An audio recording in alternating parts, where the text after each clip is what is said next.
జోరాల నుంచి మీకు Makthal Narayanpet Kodangal lift irrigation సంబంధించి కొన్ని వేల కోట్ల రూపాయలతో ఇక్కడ ఫౌండేషన్ వేసి కృష్ణానది నీళ్ళని ఈ ప్రాంతానికి మరలించడానికి పంట పొలాలు పండించడానికి కార్యక్రమం చేసిన సంగతి కూడా మీకు తెలియదు కాదు. మిత్రులారా, కేవలం మనం పాలన చేసి ప్రజల దగ్గరకు వచ్చి ఉపన్యాసాలు చెప్పడమే కాదు, ప్రజాపాలన అందించాలి, ప్రజలకి నీళ్లు అందించాలనేటువంటి కార్యక్రమం, ఇళ్ళు అందించాలనేటువంటి కార్యక్రమంలో నిన్నటికి నిన్న మీ అందరికీ తెలిసిందే, భద్రాచలంలో ప్రతి పేద ఇంటి వాళ్ళకి 5 లక్షల రూపాయలతో ఇందిరమ్మ ఇల్లు కట్టుకోవడానికి ప్రతి శాసనసభ నియోజకవర్గంలో 3500 ఇళ్ళు ఇచ్చేటువంటి కార్యక్రమానికి కూడా మనం ఈ లాంఛనంగా చేసుకున్నాం. మీ అందరికీ తెలిసిందే మరొక కార్యక్రమం, ఈ రాష్ట్రంలో ఉన్నటువంటి అర్హత కలిగిన పేదవాళ్ళందరికీ కూడా 200 యూనిట్ల వరకు కరెంటు కాల్చుకునే కార్యక్రమంలో భాగంగా వైట్ రేషన్ కార్డు ఉండి 200 యూనిట్లు వచ్చేటువంటి ప్రతి ఇంటికి బిల్లు లేకుండా 0 బిల్లు ఇచ్చే కార్యక్రమాన్ని మార్చి నెల నుంచి మొదలుపెట్టాం.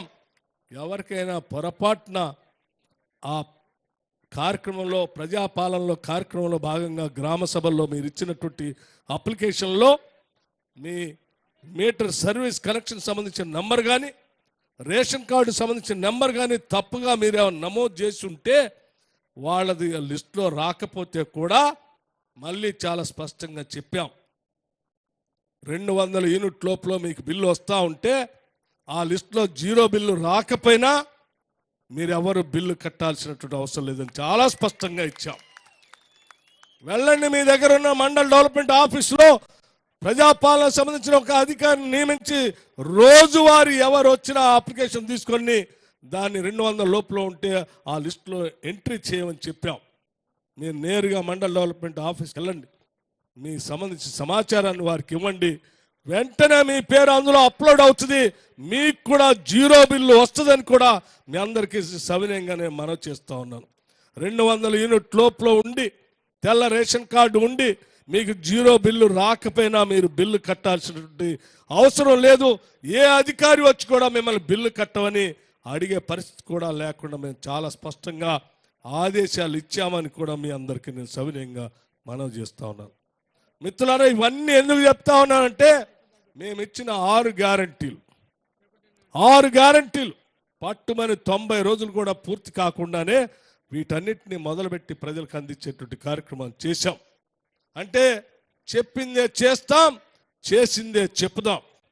బస్సులో మహిళలందరికీ ఫ్రీగా ఉచితంగా ప్రయాణం చేసే కార్యక్రమాన్ని ప్రకటించాం, వెంటనే అమలు చేశాం. కొన్ని కోట్ల సార్లు ఈరోజు రాష్ట్రంలో మహిళలు ఫ్రీగా బస్సులో తిరుగుతూ ఉన్నారు. 500 రూపాయలకే గ్యాస్ సిలిండర్ ఇస్తామని చెప్పాం, మొదలుపెట్టాం, ఇస్తా ఉన్నాం. డబుల్ బెడ్రూమ్ ఇల్లు ఇస్తా ఉన్నాం, ఇందిరమ్మ ఇల్లు ఇస్తా ఉన్నాం, మొదలుపెట్టాం, ఇవ్వబోతా ఉన్నాం. కరెంటు ఉచితంగా 200 యూనిట్ల వరకు ఇస్తామని చెప్పాం, ఇస్తా ఉన్నాం. 10 లక్షల వరకు రాజీవ్ ఆరోగ్యశ్రీ వాడుకునేటట్టుగా చేస్తామని చెప్పాం, చేస్తా ఉన్నాం. రేపు పొద్దున ఈ మహబూబ్ నగర్ పార్లమెంట్ నియోజకవర్గంలో కూడా ఈరోజు మీరు ఇచ్చిన ప్రతి సమస్యని రాసుకొని వెళ్తా ఉన్నాం, వాటన్నిటిని కూడా అమలు చేస్తాం.